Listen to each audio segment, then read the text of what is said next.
All right.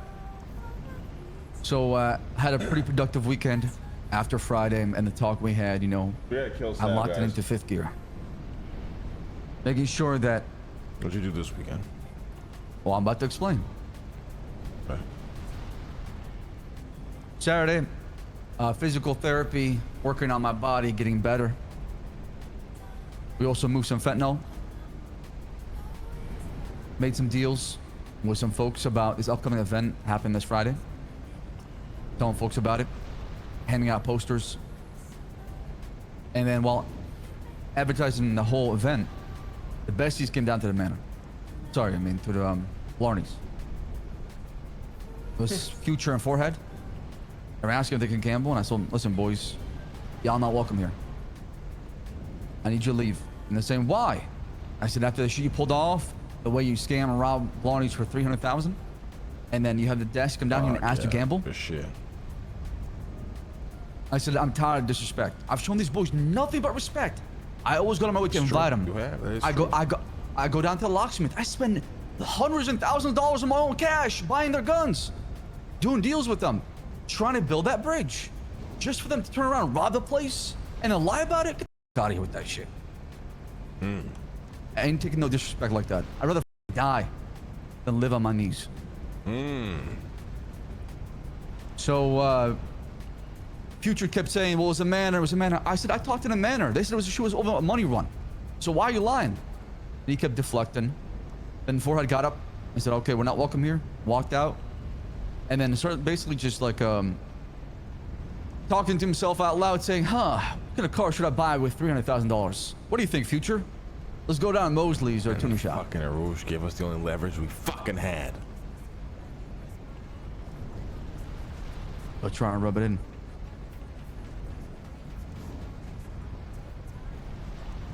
Well, brother, you know, we had the greatest leverage ever and we lost it, so what the fuck else can we do?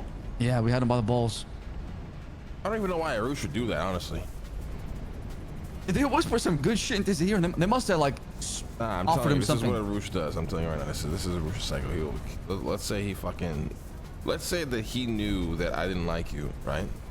And he stole your cat. He's gonna call me and be like, hey, Lang, I got Saab's cat. You fucking want it? I got his cat. You can fuck him over. I'm like, yeah, give me his cat. Give me his cow. I'll take the cat. I fucking hate Saab. Then I'll disappear for a day or a weekend or whatever. And by the time he come back, Arouche's had enough time to feel bad about what he did, that he wants forgiveness, so he goes and returns the cat. Damn. He's got a guilty conscience, man. Yeah, it's very hard for him to actually be evil. He's done this at least 300 times in my life, like at least 300. So. The problem is, though, now we have a problem, right, where we're going to throw an event on Friday. Who's going to show up? Because now we got Hydra on the blacklist. We got Besties on the blacklist. Probably pretty soon we'll throw Man on the blacklist, too. Fucking maybe every other gang in the city. Yeah, it's getting tough to get, customers. Because, I mean, these motherfuckers don't show. It's probably going to be attacked in some way or robbed as well. 1,000%. If they're not welcome, they see it as a fucking challenge. So. Yeah. We gotta.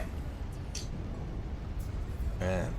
I just wish the thing about Blarneys is like we need customers, and if it gets and if we blacklist half our customers, we just gotta shut it down. And I really want to shut down Blarneys. I mean, right now I think we still got a good amount of customers. Plenty of groups out there. You got, Brother, let's be real. Groups. The fucking last event we had was probably what? Half the Besties. 60% Besties, maybe like 25% Hydra, and the rest was like maybe just not necessarily randoms, but random people from every corner of the city, maybe. You know what I mean?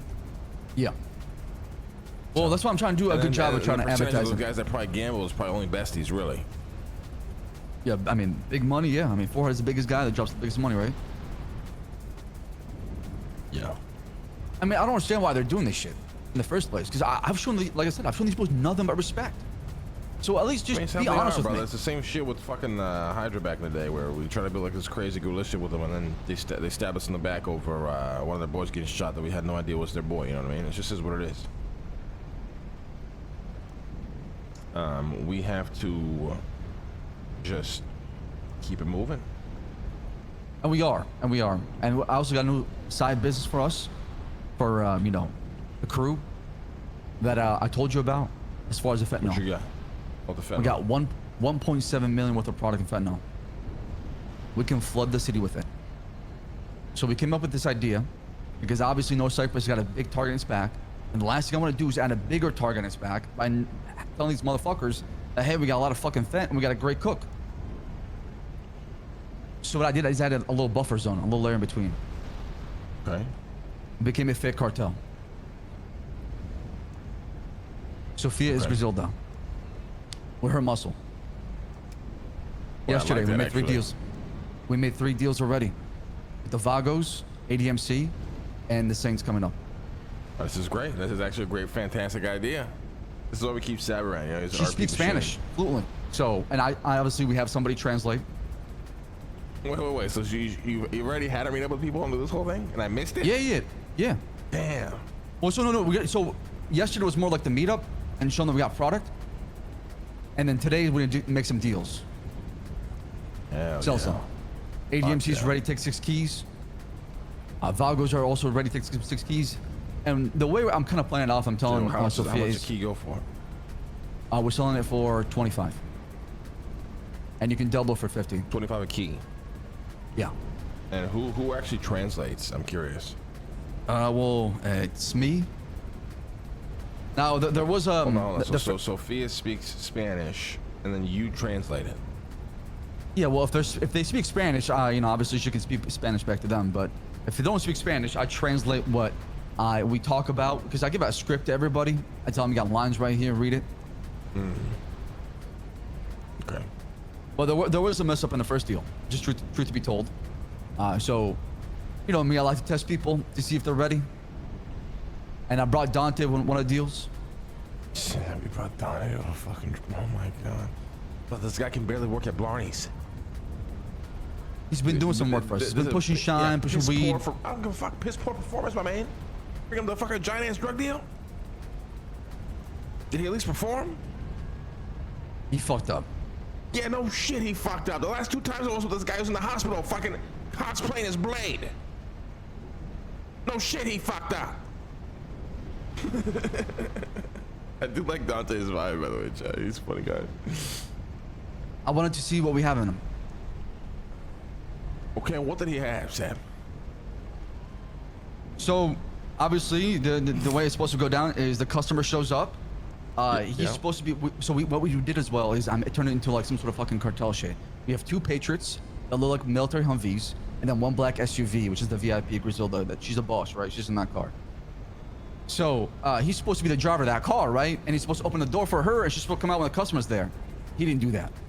Then he started talking and talking about the deal, and tell him exactly what we're planning on doing as far as, you know, testing them and giving them product.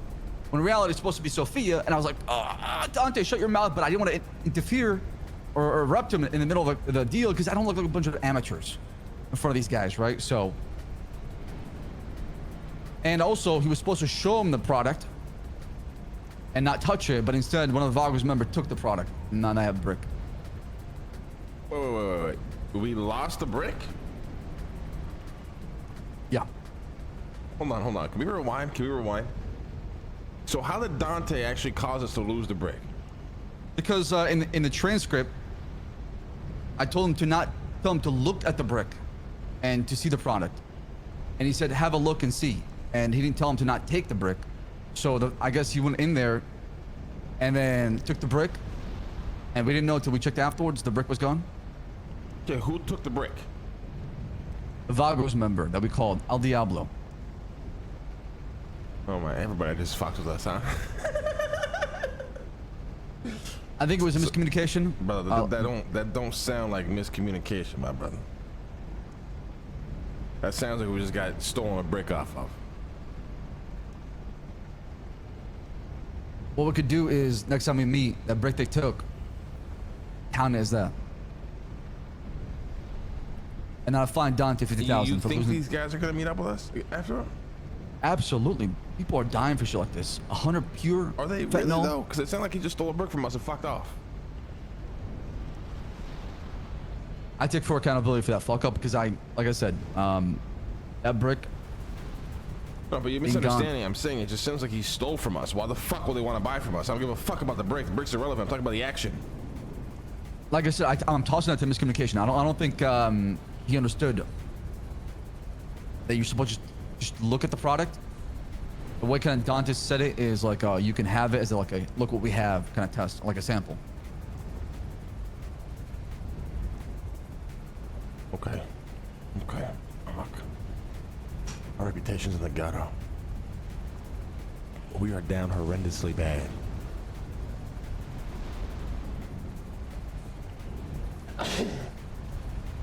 This is what Italy would have been good for, you know, a dog, somebody with a backbone.